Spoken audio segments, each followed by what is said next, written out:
இப்படி இந்த அருளாளர்களை உணர்ந்துதான்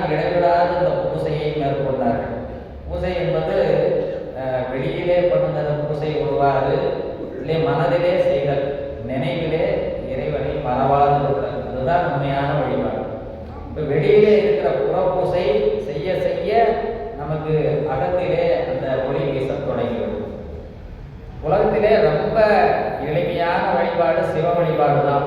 அதில் உங்களுக்கு ஒரு ரூபாய் செலவு இருக்காது. சிவலிங்கத்தை வைக்க வேண்டியது தண்ணி எடுத்தோம்னா ஒரு பூவோ இலையோ வச்சிங்கன்னா ஒரு அருகம்புல் வச்சா கூட போதும். அப்படி அந்த வழிபாட்டுக்கு வச்சு ஒரு தண்ணி பூவும் நீரும், எனவே ஒரே ஒரு பூ உங்களால் முடிஞ்சால் நிறைய பூ வைக்கிறது அவங்களுடைய ஆர்வத்தை பொறுத்து, அவங்களுடைய ஆசையை பொறுத்து, அன்பை பொறுத்து. அன்பு என்பது வழிபாடு, எளிமையான வழிபாடு உலகத்திலே சிவ வழிபாடு. எனவே அதனால் அந்த பரார்த்த வழிபாடு எல்லா கோயில்களிலும் அந்த தொடர்ந்து நடக்க வேண்டும். அன்போடு நடத்த வேண்டும். வழிபாடு நடக்க நடக்க அந்த இடம் சிறப்பாக விளங்கி தோன்றுவதை பார்க்கணும். எங்கெல்லாம் 6 கால பூசை நடக்கிறதோ அந்த ஊர் சிறப்பாக இருக்கும். எங்கெல்லாம் வழிபாடு சரியாக நடக்கலையே அந்த ஊர் வறுமையில் இருக்கும். மக்கள் வறுமையில் இருப்பாங்க. இந்த வறுமை வருவதற்கு காரணமே சிவ வழிபாடு குறைவாக செய்வது தான். எனவே இந்த வழிபாட்டை மணிவாசகர் பெருமான் மிக சிறப்பாக ஒவ்வொரு பாடலிலும் பெருமானுடைய பெருமையை காட்டுகின்ற நிலை இங்கு இயற்கையில் வைத்து எப்படி போட்டுக்கொண்டார். நேற்று சூரிய உதயம், இந்த அருணோதயம் என்ற நிலையிலே அங்கு எப்படி இறைவன் அந்த எழுகின்றான், மேலே எழுவது காட்டி அது அருள் நிதியை தர வருகின்ற பெருமான். நமக்கு நிதினா ஆசை இல்லாதவங்க யாரு இல்லையா? நிதினாவே எல்லாரும் பேர்லேயே நிதி வச்சுக்கிறவங்க நிறைய பேர். எங்கள் அலுவலகத்தில் ஒருத்தர் வேலை செஞ்சார். அவங்க பசங்களுக்கு அப்படி தான் பேர் வைக்கணும்னு ஆசைப்பட்டாங்க. பேரில் வச்சுட்டா போதுமா இல்லையா?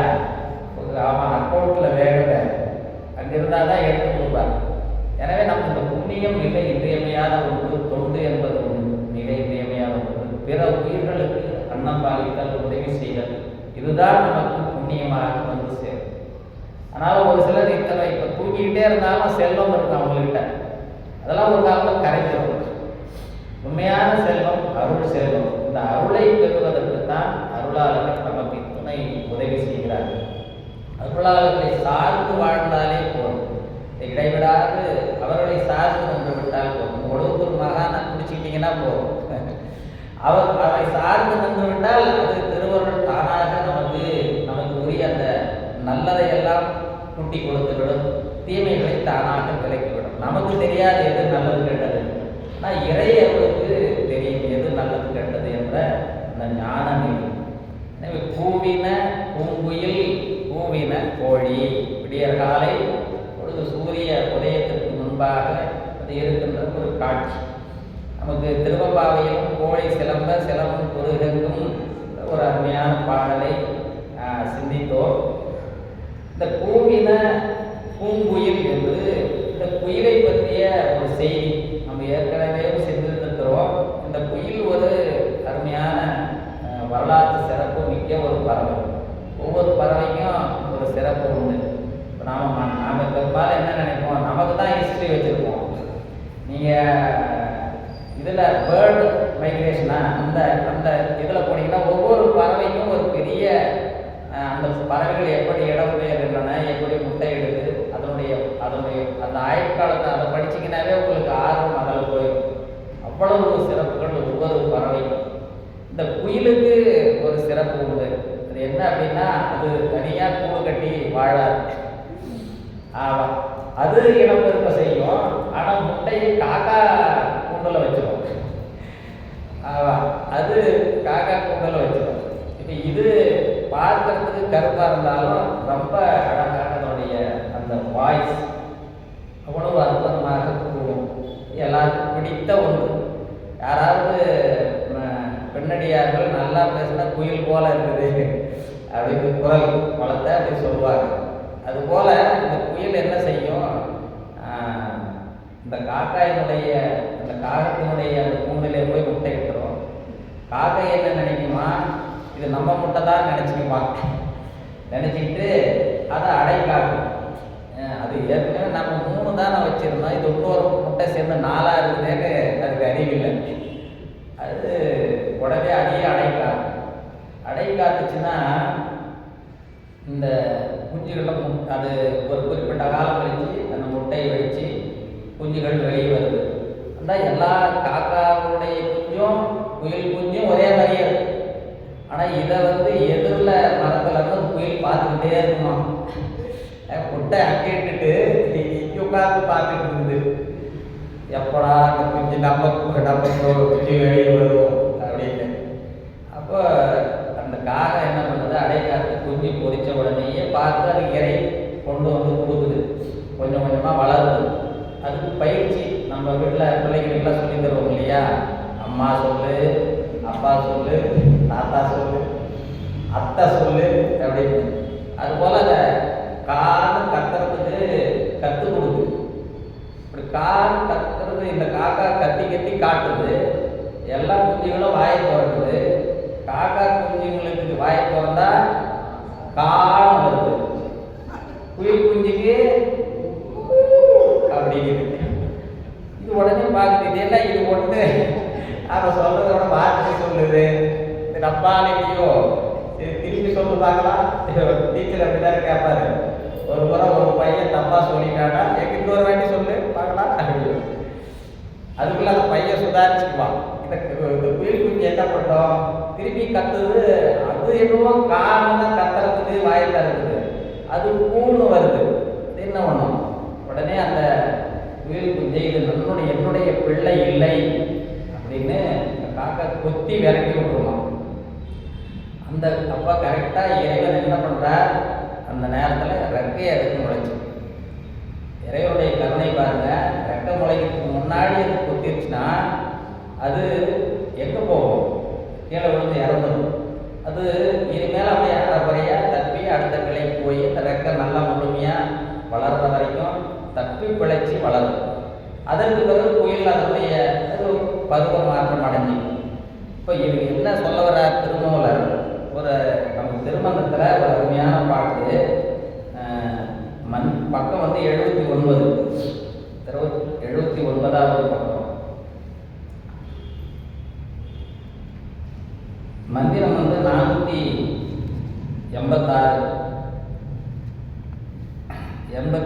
488 படிங்க. 86, 88,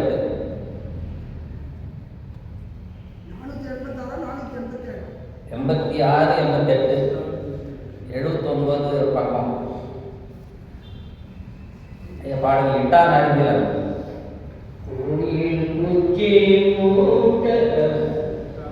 குஞ்சு முட்டையை காக்கை கூட்டிட்டாள். குயில் குஞ்சு முட்டையை காக்கை கூட்டிட்டாள். அயர்வின்றி காக்கை வளர்க்கின்றது போல், அயர்வின்றி காக்கை வளர்க்கின்றது போல், இயற்கில்லை போக்கில்லை ஏனென்பது இல்லை, இயற்கில்லை போக்கில்லை ஏனென்பதில்லை. மயக்கத்தால் காக்கை வளர்கின்றவாறே, மயக்கத்தால் காக்கை வளர்க்கின்றவாறே. இந்த காக்கா எப்படி வளர்க்குதோ அப்படிதான் நாம பிள்ளைங்களை வளர்க்கணும். இந்த திருவருள் சக்தி என்ன பண்ணுது, அவங்க தான் பிள்ளைய எடுத்துக்கணும். அது என்ன பண்ணுது, காக்கா கூட்டில் வச்ச மாதிரி நம்ம வீட்டில் வந்து இங்கே வயிற்றுல வச்சிருக்காரு. அம்மா வச்சுட்டு அது பார்த்துக்கிட்டே இருக்குது எப்போ பிள்ளை பிறக்கணும். நாங்கள் இது நம்ம குழந்தைன்னு நினச்சி பெற்று வளர்த்து பெருசாச்சுன்னா நீ யார் அப்படின்னு கேட்கும். நானா கேட்ட உன்னை பெற்ற சொல்லி அப்படின்னு அம்மாவை கேட்குற அன்னைக்கு உன்னை பெற்றிருக்க கூடாது அப்படின்னு சொல்லுவாங்க. எல்லாம் வீடுகளுக்கு நடக்கும். அப்போ நம்ம குழந்தைன்னு நினைக்கிறதால நம்முடைய அறியாமை. எப்படி இந்த காக்கா தன் குஞ்சு என்று மயக்கத்தால் வளர்க்கிறதோ அதுபோல இந்த உயிர்களும் இது என்னுடைய குழந்தை, என் குழந்தை என்று பாசத்தால் வளர்க்கிறது. இதை தவிர்க்க முடியாது. ஆனால் இதான் உண்மை. இந்த அது கடமையை கொண்டு, அதனால தான் ஞானிகள் அது இந்த பற்று இல்லாமல் இருப்பார்கள். தன்னுடைய கடமையை சரியாக செய்வார்கள். அது இல்லறமாக இருந்தாலும் புறவரமாக இருந்தாலும். குழந்தை பிறந்த உடனே அம்மா வந்து குழந்தைய பால் ஊட்டும், எல்லா உதவியும் செய்யும். அப்போ ஒரு பாட்டு பாடும். என்ன பாட்டு அது? ஆராரோ ஆரிரரோ, ஆராரோ ஆரிரரோ அப்படிதான் நம்ம நினைச்சிட்டு இருக்கோம்.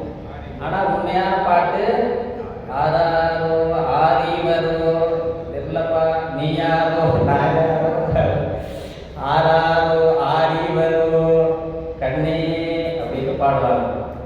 அது ஒரு நல்ல தாலாட்டு பாட்டு. அந்த பாடினா தான் குழந்தை தூங்கும். நீங்கள்லாம் சினிமா பாட்டு பாடுறதால குழந்தை தூங்க மாட்டாங்க சரியா. அது அம்மாவால் சின்ன வயசுலேயே சரியாக தாலாட்டு பாடி தூங்க வச்சுருந்ததுன்னா அறிவு சரியாக வேலை செய்யும். இப்போ முன்னோர்கள் சரியாக பிறந்திருந்தாங்க. இப்போ வேறு பாட்டை பாட்டிங்கன்னா அது வேறு பாட்டு. தாயால் அந்த குழந்தையை மேய்க்க முடிய மாட்டேங்குது.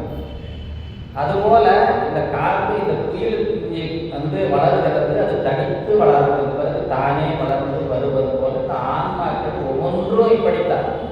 அந்த இதை என்ன சொல்றாரு, மயக்கத்தால் காக்கை வளர்க்கின்றவாறு. இந்த மயக்கம் எல்லாருக்கும் உண்டு.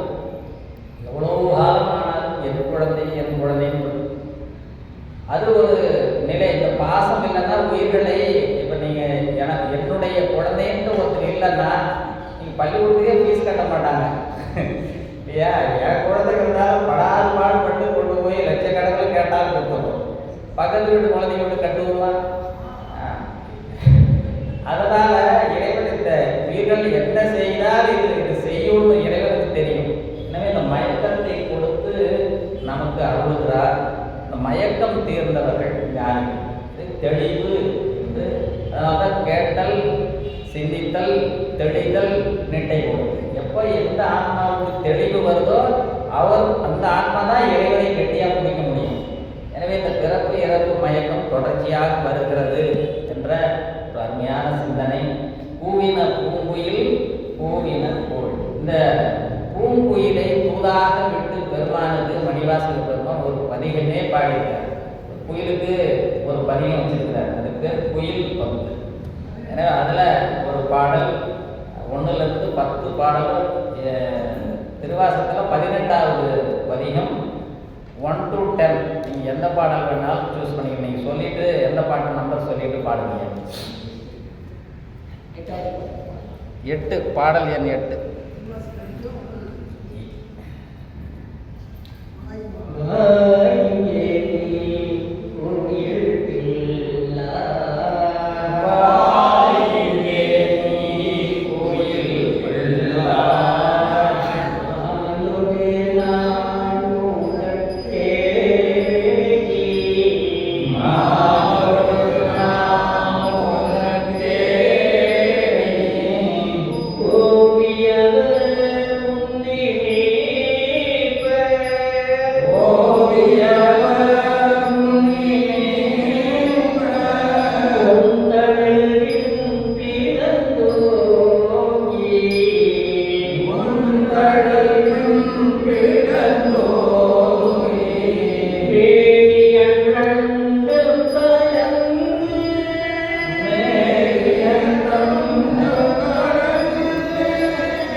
திருஞான சம்பந்தர் வந்து தோழியப்பருக்கு இந்த கிளியை சொல்லுவார் இல்லையா, இப்போ கொஞ்சம் ஒரு வாட்டி எங்கள் தோழி குலத்து பெருமான் ஒரு வாட்டி சொல்லு அப்படின்னு விரும்பி அதை கேட்பது போல இங்கு அந்த சிறையாரும் மடக்கிளியே.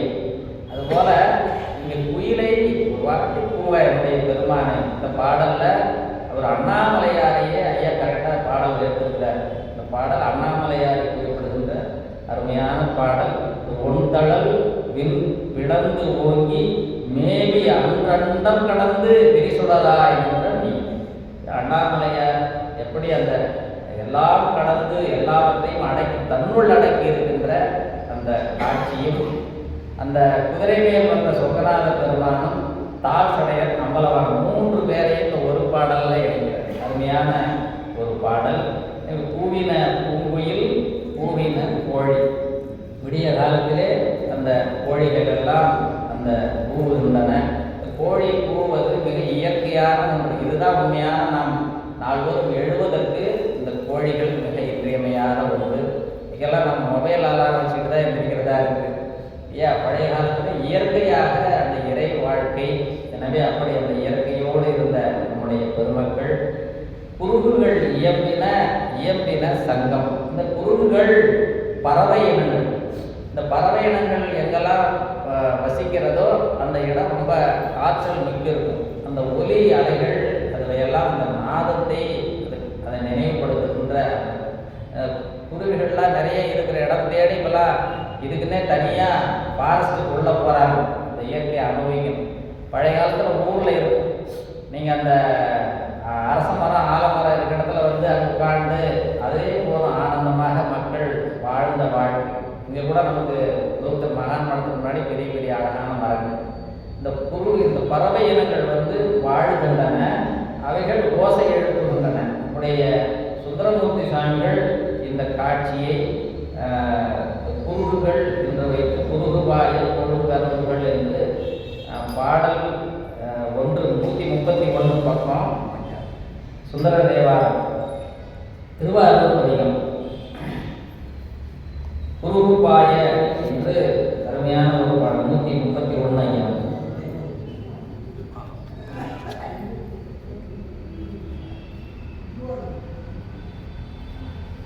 என்னுடைய அன்பை இந்த ஆர்வூர் பெருமானுக்கு போய் நீங்கள் சொல்லுங்களேன் அப்படின்னு குருகுகளை எப்படி குயிலை வைத்து மணிவாசல் பெருமான் காட்டுறது சுந்தரரும் அதையே கடைபிடித்து அந்த பறவை இனங்களுக்கு போய் இந்த ஆர்வூர் பெருமான்கிட்ட கொஞ்சம் நான் கேட்டேன்னு சொல்லுங்களேன், நான் அன்பு செலுத்துகிறேன்னு சொல்லுங்களேன் என்று அந்த பதிகம் முழுக்க அற்புதமான பாடல். அந்த முதல் பாடல் பாடுங்க. முதல் பாடல் 2 எல்லாமே அதுதான். பறக்கும் பிள்ளைகள் பறக்கும்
என்னுடைய அன்பினை எனக்கு பாரு வலைகள்லாம் நிற்க மாட்டேங்குது. ஆர்வம் பெருமானை நினைச்சு கையெல்லாம் மெழுகி போச்சு, உடம்பு மெழுகி போச்சு. அப்படி அவரையே நினைச்சு நான் உருகி நிற்கிறேன், வலைகளே நிற்க மாட்டேங்குது. கொஞ்சம் போய் குருவிகளே போய் சொல்லுங்க, நீங்க சொன்னீங்கன்னா கேட்பார். ஏன்னா இந்த நமக்கு மனித இனம் விண்ணப்பம் செய்கிறது ஒருவாறு, இயற்கையிலே பறவைகள் விலங்குகள் வச்சுன்னா உடனே கேட்பாங்க. ஏன்னா மனசு ஒருபட்டு நின்று மனுஷன் ஒன்றுதான் மனசு ஒருபட முடியாமல் படாது பாடு பாடுறது நம்ம தான். எல்லாம் அஞ்சு கேட்டு ஓப்படா இருக்குது. 5 5 புலங்களும் 5 பக்கம் இழுக்கு இல்லையா? நம்முடைய பட்டினத்தார் பாடுவார், என்ன பாடல், இந்த மனம் நினைக்கிறது கை நினைக்கிறது ஒரு பாட்டு இருக்கு இல்லையா? கைகள் ஒன்று செய்ய கையொன்று செய்ய விழியொன்று கையொன்று செய்ய விழியொன்று நாட கருத்து ஒன்றென்ன பொய்யொன்று பஞ்சக நாவொன்று பேச புலால் கமழும் மீது ஒன்று சார செவி ஒன்று கேட்க விரும்பும் யான் செய்கின்ற பூசை எவ்வாறு கொள்வாய் கட்சியே கம்பனே அப்படின்னு. எனக்கு கையை ஒன்று செஞ்சுக்கிட்டே இருக்குது, இருந்தாலும் கையை வேலை செஞ்சுக்கிட்டே இருக்குது. கருத்து ஏதோ ஒரு கருத்து, இன்னைக்கு போய் அந்த பணத்தை எப்படியாவது வாங்கி கொடுப்பாங்க. அப்புறம் விழி பார்வை, அங்கே பார்க்குது இங்கே பார்க்குது, அதாவது அது என்னாச்சு அப்படின்னு பூசை பண்ணிக்கிட்டு அது எடுத்து கொடுக்குது இல்லையா? அப்புறம் மெய் ஒன்று சார், உடம்பு ஒரு வேலை இது ஒன்று சார்ந்து நிற்க ஆசைப்படுது. அப்புறம் இந்த கண் ஒன்று, இந்த புலால் கமழும் பொய்யொன்று வஞ்சக நாள் ஒன்று பேச, இந்த நாக்கை வஞ்சக நாக்குன்னு சொல்ல. எனவே இந்த நாக்கு ஒரு இப்பதான் சொல்லுவோம், நான் தான் சொன்னேங்க, அப்புறம் நானா சொன்னேன், நான் சொல்லியே அப்படி. அது இந்த நாக்கு பாரி ஒரு ஒரு அவ்வளோ இதை ஒழுங்குபடுத்துறது ரொம்ப கஷ்டம். அதனால தான் அஞ்செழுத்தை சொல்லி சொல்லி சொல்லி சொல்லி சொல்லி பயிற்சி அடைஞ்சிட்டா யாராவது தேவையில்லாமல் பேசினா கூட சிவாய நம்ம, ஒரு பேசுகிறாலும் சிவாய நம்ம அப்படி பேசிக்கலாம். நாக்கு புறம் பேசியே பழகிடுச்சா, குறை சொல்லி பழகிடுச்சா, அதனால இந்த நாக்கை வஞ்சக நாக்குங்கிற. எனவே இந்த இந்த பொய்யொன்று வஞ்சக நாவொன்று பேச புலால் கமழ் மெய்யொன்று சார் விழி ஒன்று நாடு ஒன்று நாடு. இப்படி விரும்பும் யான், இப்படிலாம் விருப்பப்பட்டு நான் செய்கிற பூசையை நான் பாட்டு தண்ணி ஊற்றுறேன், பூ வைக்கிறேன், இந்த எல்லா வேலையும் செய்கிறேன், மனம் பொறுப்படவே இல்லையே. நீங்கள் பூசையை இந்த கணக்கில் வச்சுக்குவேன் தெரியலையே. இப்படிதான் நம்முடைய வழிபாட்டு நிலை. மனம் ஒன்றி வழிபடுவது ஞானிகளுடைய நிலை. அவங்களுக்கு அப்படியே அந்த தைலத்தாரை தொடர்ச்சியாக அப்படியே கண்டினியூவாக இருக்கும். அதனால தான் ஏன் ஞானிகளை வழிபடுதல் என்பது மிக எளிமையாக இறைவனை பெற்றுவிடாது. அவ்வளவு எளிதாக கிடைக்கும். நம்முடைய வினைகள் எவ்வளவு வேணாலும் இருக்கும், ஆனால் ஞானிகளை வழிபடும் போது அது எளிதாக அது நீக்கி அருள்வார்கள். அதனால தான் நால்வர் பெருமக்களை நாம் எப்படியாவது குருவாக ஏற்றுக்கொண்டு, யார் நால்வரையுமே குருதான், அது யார் உங்களுக்கு ரொம்ப பிடிக்குதோ அவங்க வழிபாடு செய்யும். எனக்கு ரொம்ப மணிவாசன் பெருமான் பிடிக்குது வச்சுக்கோங்க, அவருடைய குருவருள் அம்பலவான பெருமான் எளிதாக அருள் செய்து கொள்வார். எனவே நம்முடைய சான்றோர் பெருமக்கள் எல்லாம் மிக அற்புதமான தொண்டர்கள். அதனால் நாயன்மார்கள் பட்டியலில் ஒரு பெருமான் சுந்தரமூர்த்தி சுவாமிகளை வைத்து ஒரு பட்டியலே கொடுத்தார். என்னுடைய தொண்டர்கள்லாம் எப்படி வாழ்ந்தார், அந்த வாழ்க்கை எவ்வளவு சிறப்பாக இருக்குது. பெரிய புராணம் அதைத்தான் சொல்லுது.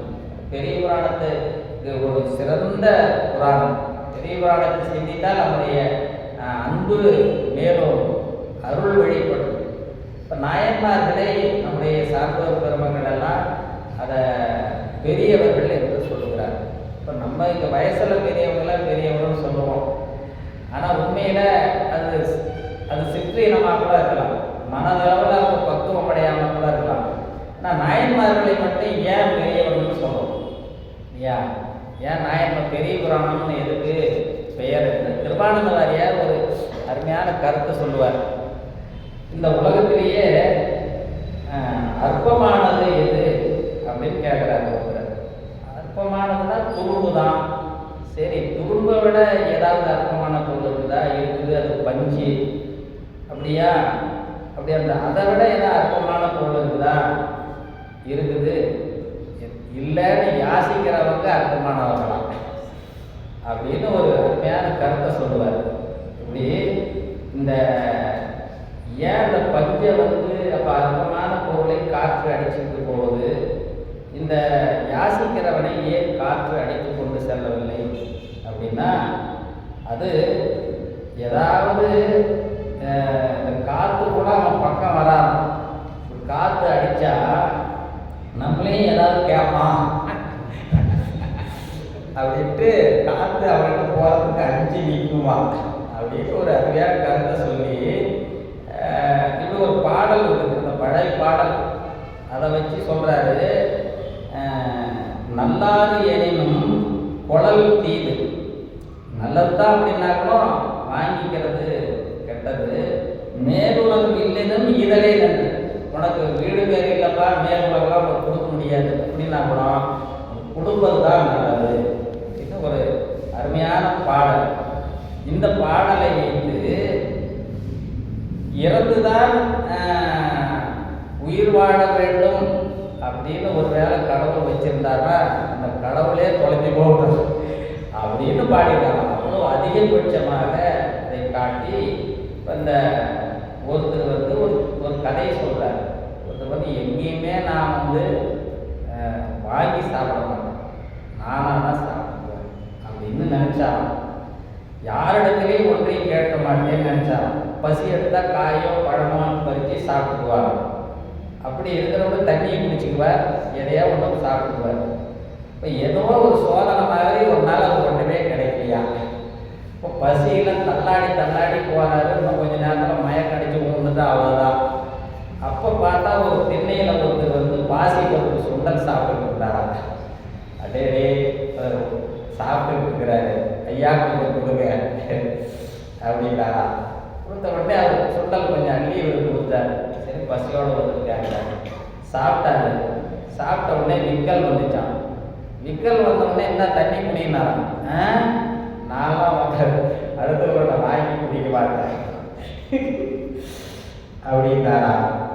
ஐயா இப்போதான சுண்டல் வாங்கி சாப்பிட்டேன், அது எனக்கு உயிர் போகிறனால, உயிரே போகும்போது நான் வாங்கி சாப்பிட்டேன், இப்போ எனக்கு தெப்பு வந்துச்சு, நானே போய் தண்ணி குடிச்சுக்கிறேன் அப்படின்னாரா. அப்படி ஒரு கதையை திருவாளர் சொல்லி அது பெரிய புராணத்துக்கு கொண்டு பொருத்துவார். இந்த இறைவனுடைய அருளை வேட்ட பெரியார் பெருமையெல்லாம் வேறொன்றை கேட்ட பொழுதே கெடும் என்று தன்னை பற்றியே எப்பவும் பெருமையாக ஆன்மா பேசிக்கிட்டே இருக்கணும். நான் அதை செஞ்சேன், இதை செஞ்சேன், நான் இப்படி. இதேதான் நாயன்மார்கள் எவ்வளோ பெரிய செயலை செய்தாலும், நான் என்ன செஞ்சேன், என்னுடைய சிறு தொண்டனாக அன்னை சிறு தொண்டனாக பூனை குறுகி நிற்பார். எனவே படை தலைவதே ஆஜானுபவமான ஆடு, பூனை குறுகி நிற்கின்ற அந்த அன்பை உடையவர்கள்.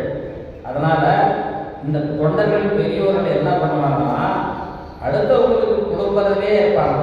எப்பவும் தொண்டு செய்வாங்க. தொண்டு செய்து கொண்டே இறைவன்கிட்ட வேற எதையுமே கேட்க மாட்டாங்க. இறைவன்கிட்டமே கேட்க மாட்டாங்க.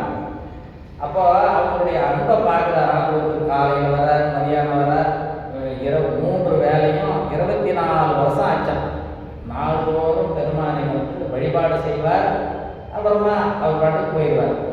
இந்த பார்வதி அம்மாவுக்கு ஒரே ஆசை, இந்த பிள்ளையும் தான் தினைக்கும் வருது, நீ ஒன்றுமே கொடுக்காம எங்க அந்த பிள்ளை தான் கஷ்டப்பட்டு தினையும் வாழ்ந்துட்டு இருக்கிறாங்க, எதையாவது அவங்களுக்கு செல்வத்தை கொடுக்கல அப்படின்னு அம்மா கேட்டுக்கணும். அதுக்கு நாம் பெரும்பாலும் அந்த உலகத்தில் எவ்வாறு பார்த்தாலும் இதை கொடு அதை கொடு என்னது ஒன்றுதுன்னு சொல்லிக்கிற காலத்தில் எனக்கு எதுவுமே வேணான்னு இந்த பிள்ளை சாமி மட்டும் கும்பிட்டு இருக்குது, கேட்க மாட்டேன் அப்படின்னு இது நிற்குது. அதுக்கு போய் ஏதாவது கொடுக்கலாமேன்னு அம்மா கேட்டுச்சான். அதுக்கு உடனே அவர் சொன்னாராம், உனக்கு தெரியாது, சரி நான் அவனையும் கேட்குறேன், இந்தாப்பா இவ்வளோ நாள் நீ எதுவுமே கேட்டதில்லைன்னுக்கிட்ட, அதிகபட்சம் உனக்கு உச்சபட்ச அருள், உனக்கு மோட்சம் கொடுக்குறேன், உனக்கு முக்தி கொடுக்குறேன், வாங்கிக்கேன்னு சொன்னாராம். இவர் உடனே திருப்பி அவர் சாமியை பார்த்தாராம். அவர் என்ன கேட்டாரா, பரமசிவனே இந்த வேலையை உன்னிடமே வச்சுக்க, இதெல்லாம் எங்ககிட்ட காட்டாத அப்படின்னு சொல்லிட்டு, மோட்சத்துக்கு ஆசைப்பட்டா தினைக்கு ஒன்றை கும்பிட்டேன் அப்படின்னு சொல்லி அதுக்கு வெகு பேர் இருக்கிறாங்க, நிறைய பேர் கேட்குறவங்க இருக்கிறாங்க. அவங்களுக்கு வேணா கூட அதை கூட இதை கொண்டு கேட்குறாங்க இல்லையா, அவங்களுக்கு வேணா அதை கொடு, நான் எத்தனை பெரும்படுத்தாலும் உனக்கே நான் சேவை செய்யணும்னு நான் ஆசைப்படுறேன், நீ எனக்கு எதுக்கு மோட்சம் அப்படின்னு கேட்டாராம். அதனால இதை சேக்கிழார் பெருமானுடைய வாக்கில் வச்சு கூடும் அன்பினில் கும்பிடலே அன்றி வீடும் வேண்டாம் அப்படின்னு. அதனாலதான் பெரிய புராணத்துல இடம் பெறுகிற அளவு தகுதியுடைய இருந்தவர்கள் நாயன்மார்கள் வந்து இந்த வீடும் அப்படின்னா வீடு பேர் உனக்கு வேணும், எனக்கு வீட்டு பேரே வேண்டாம், நீ எதையுமே எனக்கு கொடுக்க வேண்டாம், ஆனா நான் உனக்கு அன்பு செலுத்துவேன். எந்த எதிர்பார்ப்புமின்றி அன்பு செலுத்துறதுதான் உண்மையான அன்பு. எதையாவது எதிர்பார்த்து செலுத்தினால் அது அன்பு அது பயனற்றதாகிவிடும். அது நம்ம உலகப்பொருளாகட்டும் இறையவர்களாகட்டும் இப்படி. அதனால தான் அவங்க பெரியவர்கள் வந்து ஏன் பெரியவங்கன்னா கொடுக்கறத வேணான்னு சொல்றவங்க, அதனால பெரியவர். இப்போ நாம் எப்படா கொடுப்பாங்க அப்படின்னு நிற்கிற நிலை, கொடுத்ததெல்லாம் குறை சொல்றது ஒரு நிலை. வாங்கி பார்த்துட்டு அவங்க சரியாகவே கொடுக்கல, அவங்களுக்கு நல்ல பொருளாக கொடுத்துருக்காங்க. இப்போ அதில் பல்ல பிடிச்சி பார்ப்பாங்க, இலவசமாக கொடுத்தா பல்லு பிடிச்சி. இப்போ இந்த காலத்தில் எனக்கு பிடிக்காத பழக்கம் ஒன்று, மக்கள் ஏதாவது ஆடை காலம் கொடுத்தாங்கன்னு வச்சுங்களேன், இப்போ பில்லோட கொடுக்கணும். இப்போலாம் அவங்களுக்கு பிடிக்கலன்னா அந்த கடையில் போய் கொடுத்து பார்த்துக்கிறாங்க. இதெல்லாம் எவ்வளோ கொடுக்கறதே அவங்களுக்கு இலவசம், ஃப்ரீ இல்லையா, தாடம். இப்போ கொடுத்ததை திருப்பி போய் முதல்ல கொடுத்தது வேணான்னு தானே அர்த்தம் இல்லையா? இது எப்படி பழகுச்சுனே தெரியல. தற்காலத்தில் மிக அது பயனே இல்லை, அவங்க கொடுத்தவங்களுக்கும் பயன் இல்லை, வாங்கியவருடைய மனநிலையால் அவர்களுக்கும் அது துன்பம் வரும். இப்போ கொடுத்த பொருளை அவர் கொடுத்ததை மகிழ்ச்சியோடு ஏற்றுக்கொண்டு அவர்களை வாழ்த்த வேண்டும். இதுதான் இந்த வாழ்த்துதல் மிக இன்றியமையாத ஒன்று. நாயன்மார்களே அதனால்தான் இங்கு வேண்டாமை அன்ன விழுச்செல்வம் எங்கில்லை ஆண்டும் அக்கு ஒப்பதில் திருவள்ளுவரும் இதுதான் விழுச்செல்வம். அதை வைத்து தான் நம்முடைய மணிவாசக பெருமானம் வேண்டத்தக்கது அறிவொழி வேண்டம் முழுதும் தருவது. நீ வேண்டனா எல்லாத்தையுமே கொடுத்துருவேன், ஆனால் எனக்கு என்ன வேணும் உனக்கு தெரியாதா, அது போகும் இல்லையா? அந்த அளவு நம்முடைய நாயன்மார்கள் பெருமை உடையவர்கள். அவர்களெல்லாம் இந்த இறைவனையே முன்னிறுத்தி வாழ்ந்தவர். எனவே குருகுகள் இயம்பின சங்கம். இந்த சங்கு ஒலித்தல் மிக இன்றியமையாத ஒன்று. இப்படி இந்த வெண் சங்கு ஊதாத ஊரில் குடியிருக்க வேணாங்கிற. எந்த ஊரில் திருக்கோயில் இல்லைன்னா அந்த ஊரில் குடியிருக்கக்கூடாது. இந்த ஒடுத்தூர் மகான் கோயில் பக்கத்துலேயே இருக்கிறவங்களாம் புண்ணியம் செஞ்சவங்க. நினச்சா வழிபாடு நடந்து வர போகிறோம், ஐயாங்களுக்கெல்லாம் அவங்களுக்கெல்லாம் வீடு, இதெல்லாம் மிகப்பெரிய புண்ணியம். எல்லாருக்கும் அந்த வாய்ப்பு கிடைக்காது. இப்போ நினைத்தா வரலாம். இப்போ இந்த திருக்கோயிலில் சங்கு இசைத்தல் என்ற ஒன்று, நாதஸ்வரமும் சங்கும் கண்டிப்பாக இசைக்க வேண்டும். இப்போ பெரிய ஆலயங்கள்லாம் இதை கடைபிடிக்கிறாங்க. அப்பர் சுவாமியுடைய தேவாரம் பக்கம் 526, அப்பர் தேவாரத்தில் 526வது பக்கம் 5வது பாட்டு, 526 திருநாவுக்கரசருடைய தேவாரம். இதை பாடுங்க. திருக்கோயில் இல்லாத திருவிழா. திருக்கோயில் இல்லாத திருவிழூர், திருக்கோயில் இல்லாத திருவிழூர், திருவெண்ணீர் அணியாத திருவிழூர், திருவெண்ணீர் அணியாத திருவிழூர், பருக்கோடி பக்திமயார் பாடாவூர், பருக்கோடி பக்திமயார் பாடாவூர், ஆகினோடு படதறிகள் எல்லாவூர், பாங்கினோடு பல தடைகள் இல்லாவோரும், திருக்கோயில் சங்கம் ஊதாவூரும், திருக்கோயில் சங்கம் ஊதாவூரும், விதானமும் வெண்கொடியும் எல்லாவூரும்,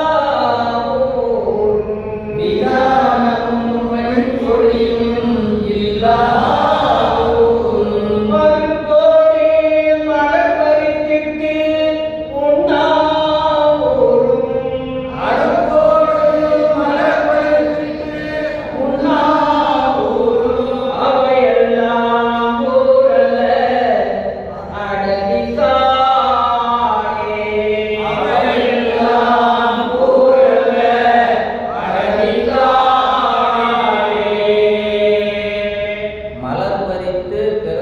வழிபாடு செய்யாமல் சாப்பிட்டாங்கன்னா அந்த ஊர் இல்லை. அப்போ பெருமானுடைய வழிபாடு எவ்வளவு இன்றியமையாத ஒன்று. அது காடுங்கிறார். காட்டில் என்ன இருக்கும்? காட்டில் மரம், விலங்குகள், ஆமாம், மிருகங்கள்லாம் இருக்கும். அப்போ பூஜை பண்ணாத ஊரில் குடியிருந்தால் மிருகங்களோட வழிபாடு வாழ்கிற மாதிரி. அப்போ வழிபாட்டினுடைய இன்றியமையாமையை நம்முடைய அப்பர் சுவாமிகள் காட்டுகின்றனர். எனவே திருவெண்ணீர் அறியாத ஊர்லேயும் இருக்கக்கூடாதுங்கிறார். திருவெண்ணீருடைய பெருமை பல சிறப்புகள் இந்த பாடலிலே உண்டு. சங்கம் இயம்புதல், இந்த சங்குகள் முழங்குகின்ற காட்சி. அப்படி முழங்குகின்ற பொழுது ஓவின தாரகை ஒளி ஒளி உதயத்து ஒருபடுகின்றது திருப்பொழு நலம்.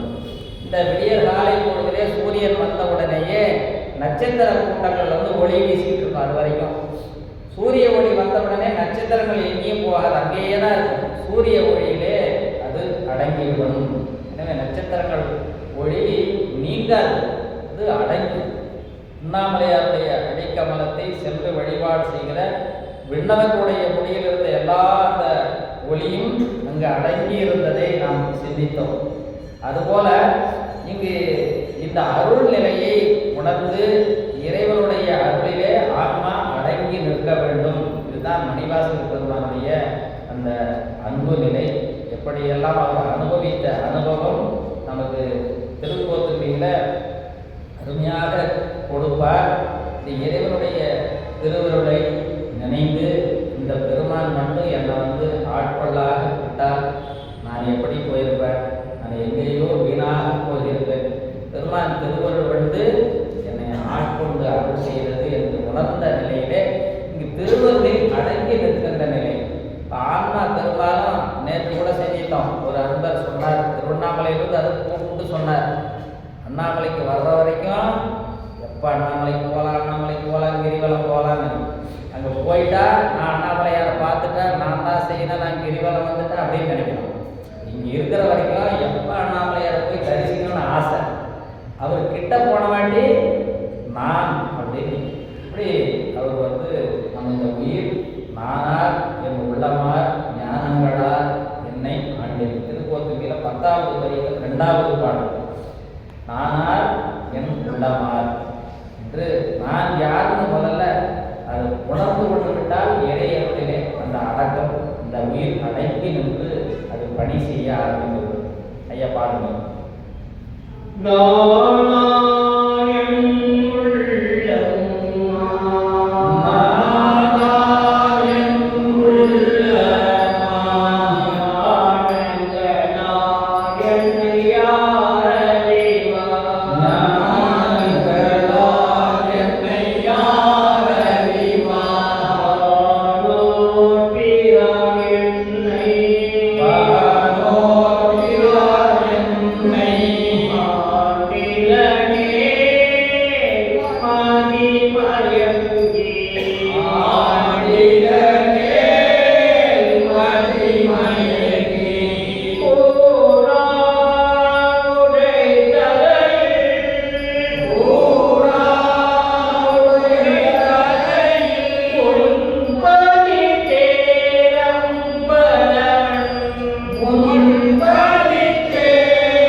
நாட்டுக்கு நாயகன் நடக்கின்றவாரே அப்படின்றார்.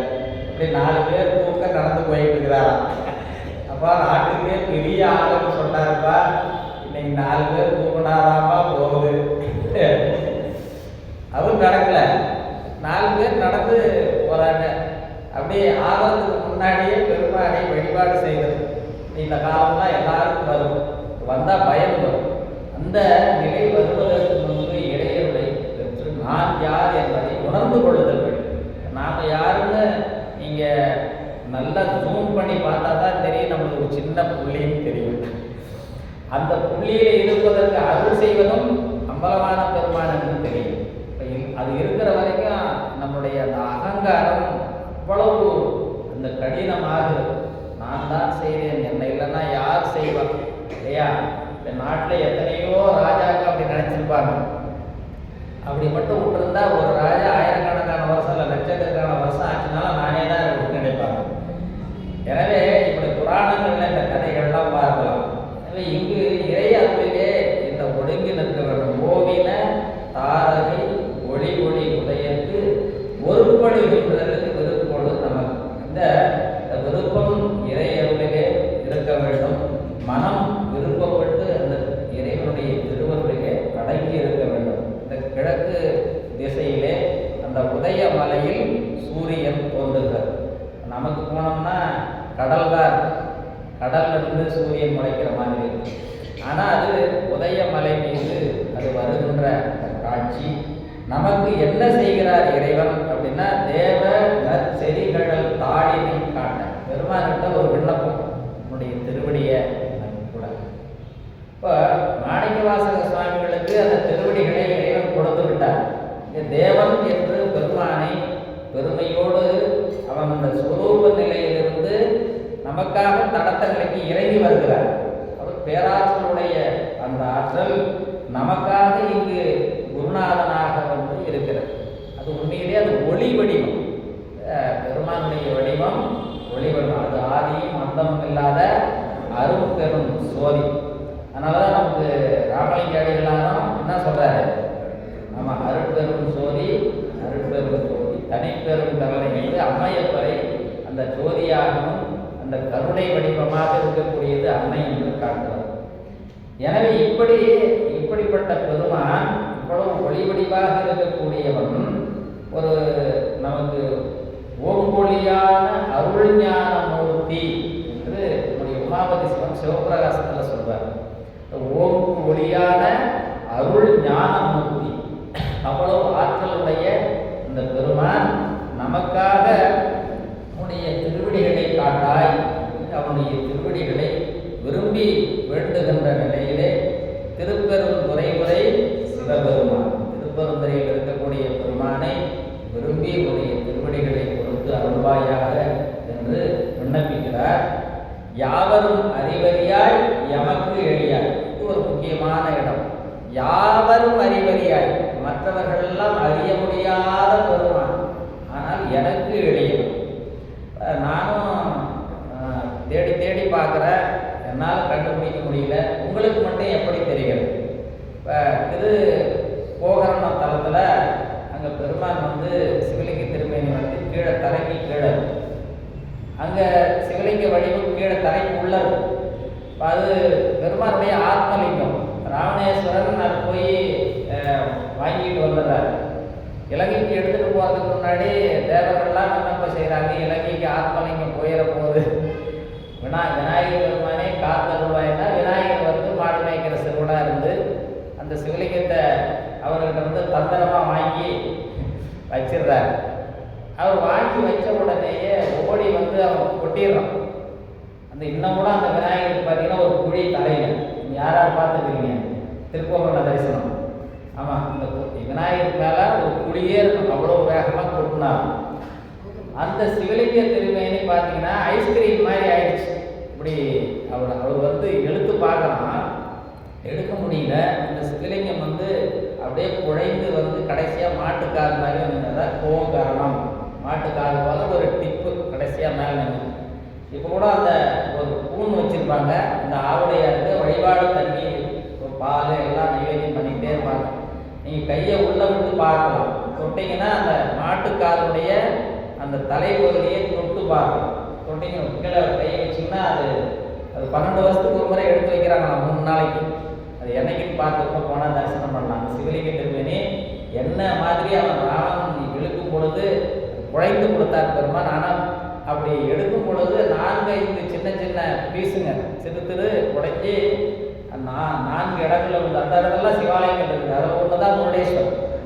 இப்படி 4 பெருமான் அந்த திருக்கோவலத்தைந்து 5 கோகரணம் பஞ்ச கோகரணம் என்று பெயர். அப்படி ஒரு அருமையான தலம். அங்கே போய் கையை விட்டீங்கன்னா எல்லாருக்கும் அந்த திருமுடியை காட்ட மாட்டார். ஒரு சிலர் கையை விட்டு பார்ப்பாங்கன்னா கை போய்கிட்டே இருக்கணும், அப்படிலாம் மறைப்பார். ஒரு அன்பர் சொல்லியே நான் ஆச்சரியமாக பார்த்தேன். ஆமாம், நான் நிறைய முறை பெருமாள் வாய்ப்பு கொடுத்துருக்கிறார். போய் கை தொட்டோம்னா உடனே அவருடைய திருமுடியை தொடலாம். இப்போ ஒருத்தருக்கு தொழுவதற்கு அனுமதி கொடுக்குறார், ஒருத்தருக்கு அனுமதி இல்லை. இப்போ ஏன் எதுக்குலாம் சொல்ல முடியாது. அதுக்கு ஒரு காரணம் சொல்கிறார். என்ன பண்ணனா அவர் தெரிவார். நம்முடைய அப்பர் சுவாமியுடைய வாக்கில் பக்கம் 532 அப்பர் தேவாரத்தில் 532வது பக்கம் 10வது பாடல் மைப்படிந்த கண்ணாடும் என்ற ஒரு அருமையான பாடல். 532 ஐயா, 532 10வது பாடல் திருத்தாண்டம் மைப்படிந்த கண்ணாடும். இறைவனை நீங்க என்ன செய்தால் அவனை காணலாம். எல்லாருக்கும் சாமி பார்க்கணும்னு ஆசை தான், ஆனால் தெரிய மாட்டேங்குது இல்லையா? ஞானிகளுக்கு அந்த காட்சியை கொடுத்தவர் நமக்கு ஏன் காட்டவில்லை அப்படின்னா நமக்கு இந்த பக்குவ குறைபாடு தான் காரணம். அன்பு குறைவினால் நம்மால் அந்த இறைவனை காண முடியவில்லை. அதுக்கு ஒரு அருமையான பாடல் மைப்படிந்த கண்ணாம். ஐயா பாடுங்க. மைப்படிந்த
நமக்கு தெரிஞ்ச மாதிரி பார்ப்போம். இப்போ பெருமானுடைய சிதம்பரம் போனீங்கன்னா நடராஜ திருமணிய முகம் எங்க இருக்குன்னு தேடணும்.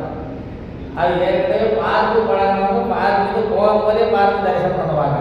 இப்போ பயிற்சி இல்லாதவங்க போனாங்கன்னா தேடி தேடி பார்ப்பாங்க, ஏதோ ஒரு உருவம் தெரியுது அப்படி என்று வழிபாடு செய்கிறார்கள். எனவே ஊனக்கண்ணினால் அங்கு நாம் தேடுகின்ற நிலையில் ஞான கண்ணினில் சிந்தை நாடி என்று மீகண்டார் குறிப்பிடுவார்.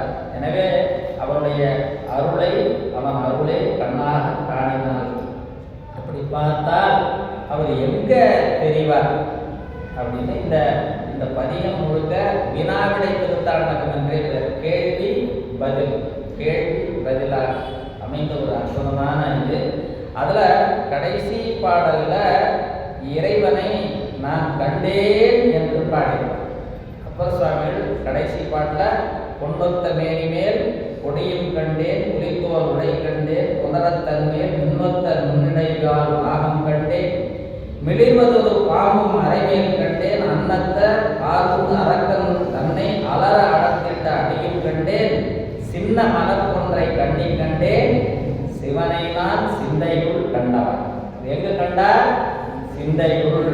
எனவே அதனால்தான் அறிவிலே சிவத்தை காணுதல் மிக இன்றியமையாத அனுபவம் ஒருத்தருக்கு கிடைச்சிருச்சுன்னா ஆனந்தமாக இருக்கும். இந்த அறிவு சிவமாக ஆகிவிட்டால் எப்பொழுதும் அந்த ஆன்மா மகிழ்ச்சியாக இருக்கும். அது தூக்கமில்லை, உணவில்லை, எந்த கணக்கும் தெரியாது. அப்படி யாவரும் அறிவறியாய் என்று இப்படிப்பட்ட எல்லாரும் முயற்சி செய்தாலும் அறிவதற்கு அறிவனாக இருக்கக்கூடிய பெருமான் எமக்கு எளியாய். எனக்கு நான் உன்னை கேட்டே வரல. மணிவாசன் பெருமான் குதிரை வாங்க வந்தார். குதிரை வாங்க வந்த இவரு அங்கே குருடானதா உட்காந்துங்க வா அப்படின்னு கூப்பிடுறாரு.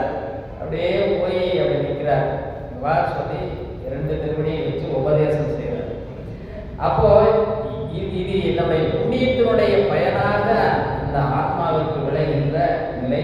நோக்கரிய நோக்கே நுணுக்கரிய நுண்ணுணர்வே என்று நிவாச பெருமான் சொல்வது போல அந்த நோக்கில் இறைவனை பார்க்க வேண்டும். அது உணர்விலே விளங்கி தோன்றுகின்ற அருள் நிலை. இப்படி அடியார் அல்லாதவர்களுக்கு அவன் எளிமையாக வரமாட்டான். நம்முடைய ஞானிகள் எல்லாம் அதனால்தான் அடியாராக ஏன் ஆக வேண்டும், தொண்டராக ஏன் ஆக வேண்டும், அது இறை காட்சியை கண்டு வழிபடலாம். இந்த ஆன்மா முழுமையாக பக்குவமடையும். ஞானாசிரியனாக தானே தேடி வந்து அருள் செய்தது சொக்கலிங்க பெருமான். எனவே அந்த உணர்விலே நம்முடைய யாவரும் அறிவறியாய் எமக்கு எளியாய் என்று திருத்தெல்லேரத்தில் 11 திருவாசகத்தில் 11:7 திருவாசகத்தில் 11வது பதிகம் அதில் 7வது பாடல் படிங்கயா.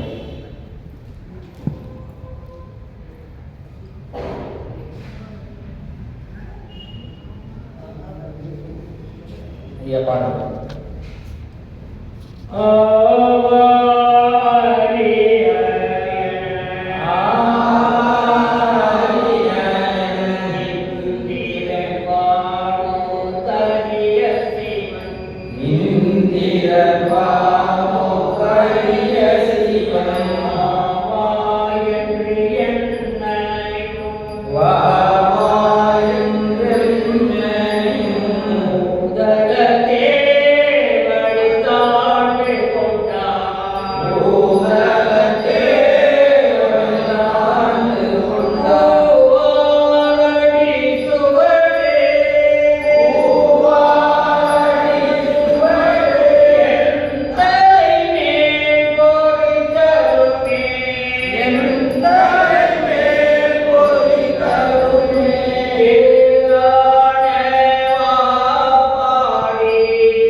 பக்குவப்படுத்திக் கொள்வதற்கு முயற்சி செய்யணும்.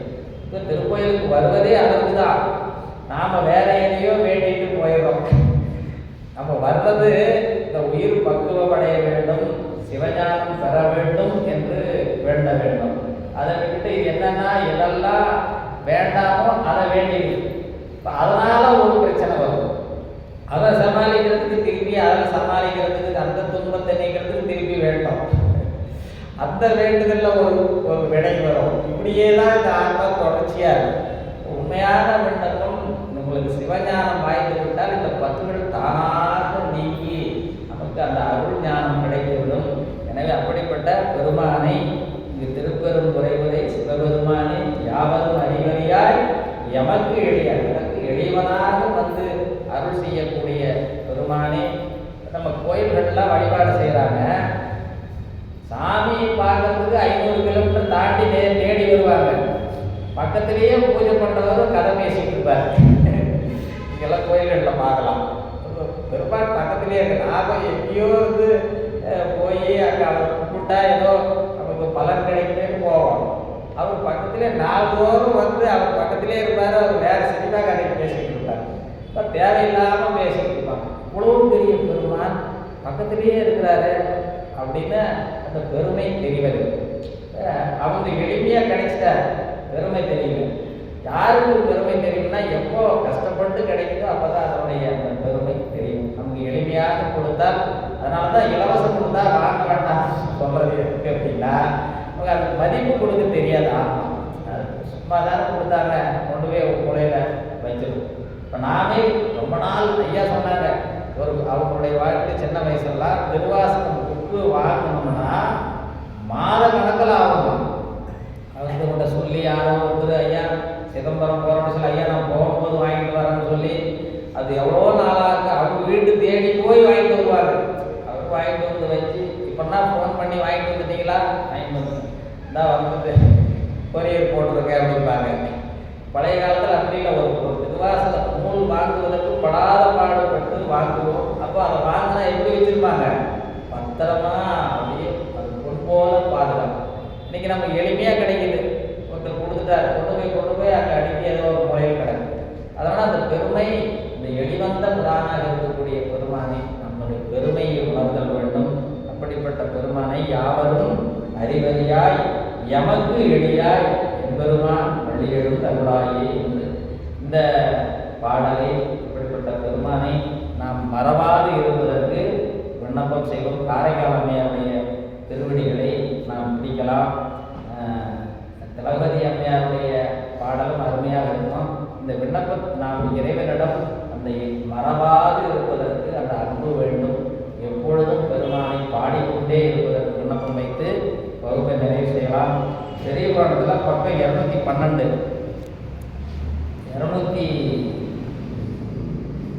காரைக்கால் அம்மையாருடைய புராணம் பாடல் 60 இரவாத இன்ப அன்பு வேண்டுகின்றேன் ஐயா பாடல். நமக்கு இன்னைக்கு தான் மாணிக்க வாசக சுவாமி வைக்க வேண்டிய விண்ணப்பமாக கொடுத்துருக்கிறார். பாடல் இரவாத இன்ப அன்பு வேண்டி, இரவாத இன்ப அன்பு வேண்டுகின்றார்.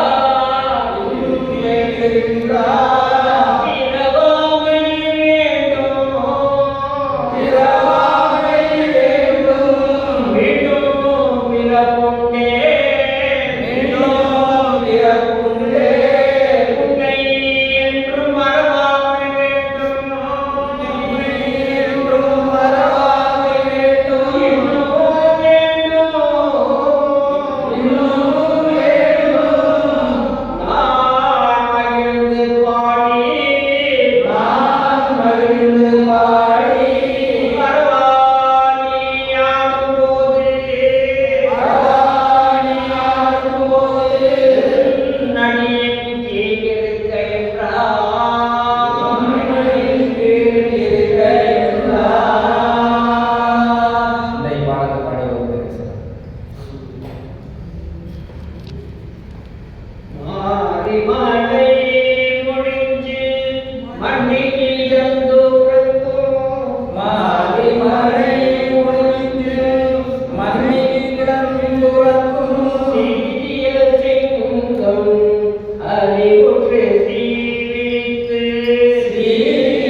எம்பெருமானே